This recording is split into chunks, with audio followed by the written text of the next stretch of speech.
Hi friends, आप सभी का आपके अपने यूट्यूब चैनल यूपीएससी इन्फो 24 में स्वागत है। तो दोस्तों, हम उम्मीद करते हैं कि आप सभी लोग स्वस्थ होंगे और खुश होंगे।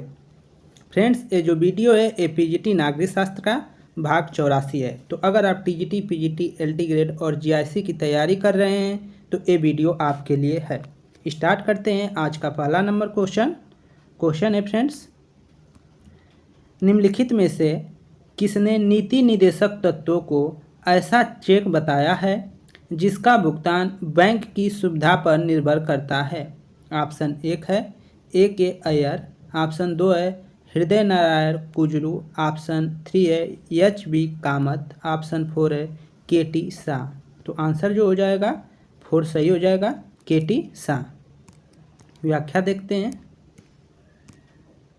प्रस्तुत कथन नीति निर्देशक एक ऐसा चेक है जिसका भुगतान बैंक की सुविधा पर निर्भर करता है, के टी शाह का है। नीति निर्देशक भारतीय संविधान के भाग 4 में अनुच्छेद 36 से 51 तक विस्तृत है। नीति निर्देशक तत्व को आयरलैंड से लिया गया है। आगे देखिए अगला क्वेश्चन नंबर 2। अस्थायी कानून को बनाने तथा लागू करने की स्वतंत्रता, अधिकारों को प्रदान करने की क्षमता और दायित्वों के निर्वहन का अंतर्राष्ट्रीय विधि के अंतर्गत होना क्या कहलाता है।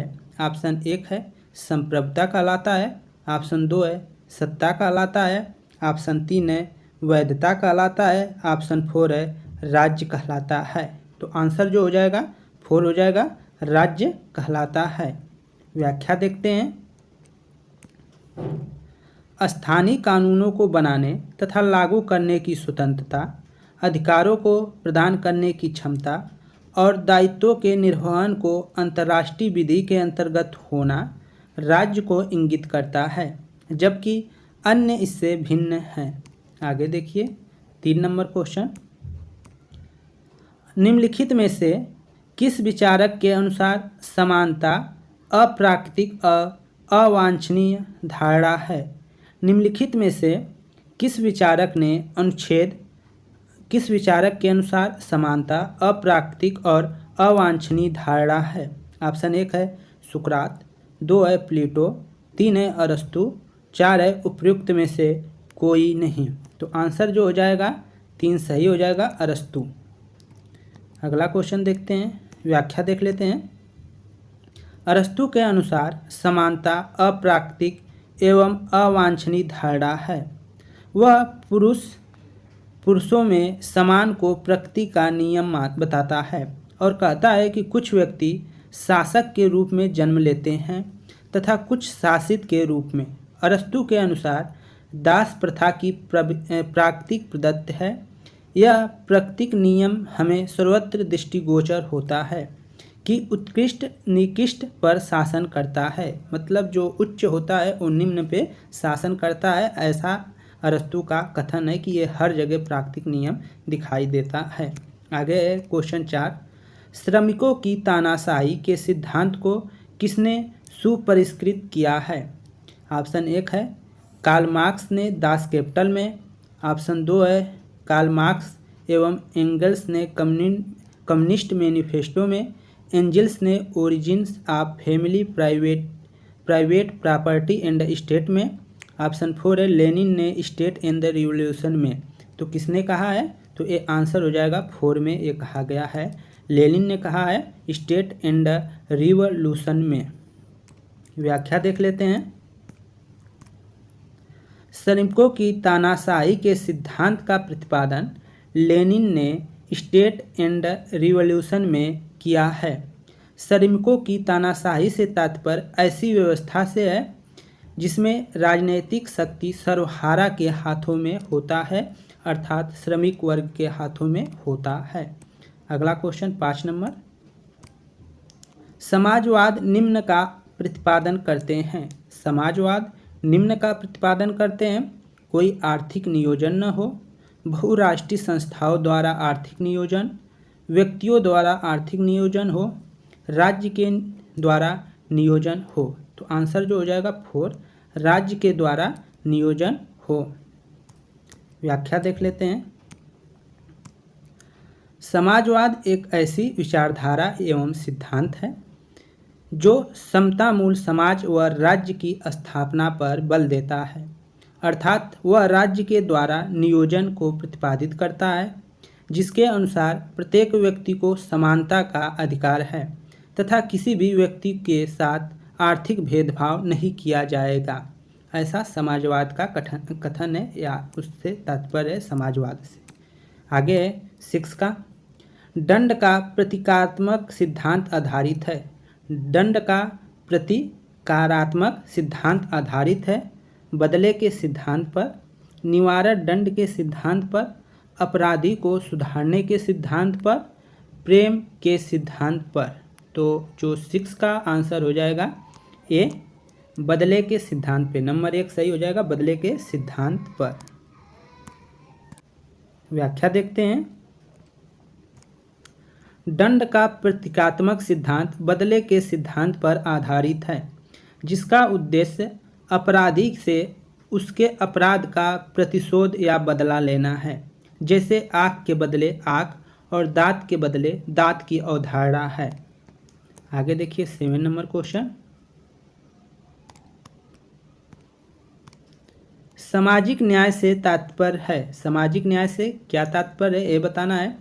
सभी को समान राजनीतिक आर्थिक प्राप्त हो, सभी को समान राजनीतिक अधिकार प्राप्त हो, सभी को समान आर्थिक अधिकार प्राप्त हो, सभी को धार्मिक स्वतंत्रता का अधिकार प्राप्त हो, सभी प्रकार के भेदभाव तथा जैसे जाति, रंग, धर्म, लिंग आदि पर आधारित सुविधा समाप्त हो। तो आंसर जो हो जाएगा 7 का फ्रेंड्स वह हो जाएगा आपका 4। ठीक है, सामाजिक न्याय से तात्पर्य है कि सभी प्रकार के भेदभाव जैसे जाति, रंग, धर्म, लिंग आदि पर आधारित सुविधा क्या हो, समाप्त हो, यही सामाजिक न्याय का तात्पर्य है। व्याख्या देख लेते हैं। सामाजिक न्याय से तात्पर्य भेदभाव रहित सामाजिक स्थिति से है, अर्थात सभी प्रकार के भेदभाव यथा जैसे जाति, रंग, धर्म, लिंग आदि पर आधारित सुविधा समाप्त हो, प्रत्येक व्यक्ति को समान अवसर प्राप्त हो, जो अनुच्छेद 16 में कहा गया है। 8वां नंबर क्वेश्चन, निम्नांकित में से कौन सा युग्म सही नहीं है। निम्नांकित में से कौन सा युग्म सही नहीं है।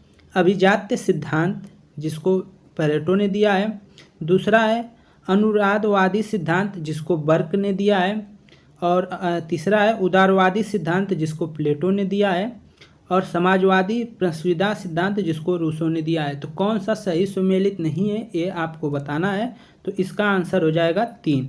उदारवादी सिद्धांत प्लेटो का नहीं है, तो आंसर 3 आपका सही हो जाएगा, बाकी के सभी सही मिलान है। व्याख्या देख लेते हैं। प्लेटो का सिद्धांत उदारवादी न होकर आदर्शवादी सिद्धांत से जुड़ा है। अभिजात्य सिद्धांत प्लेटो का है, अनुदारवादी सिद्धांत बर्क का है, तथा समाजवादी प्रसंविदा या संविदा सिद्धांत रूसो से संबंधित है। आगे देखिए 9 नंबर क्वेश्चन, संघ राज्य पद्धति का सार है कि वह केंद्र और राज्यों के बीच द्विमार्गी यातायात है जो थोड़ी सी पारस्परिक और सामंजस्य से चलता है। यदि ऐसी संघ व्यवस्था है उसे कहा जाएगा। संघ क्वेश्चन है, संघ राज्य पद्धति का सार है कि वह केंद्र और राज्यों के बीच द्विमार्गी यातायात है जो थोड़ी सी पारस्परिकता और सामंजस्य चाहता है। यदि ऐसी व्यवस्था है तो उसे कहा जाएगा। ऑप्शन 1 है पूरक संघ व्यवस्था, ऑप्शन 2 है प्रतिस्पर्धात्मक संघ व्यवस्था, ऑप्शन 3 है सहकारी संघ व्यवस्था, ऑप्शन 4 है सौदेबाजी संघ व्यवस्था।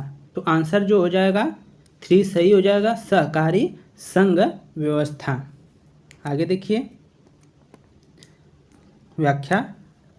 सहकारी संघ व्यवस्था में संघ राज्य पद्धति का सार है कि वह केंद्र और राज्यों के बीच द्विमार्गी यातायात है जो थोड़ी सी पारस्परिकता और सामंजस्य चाहता है।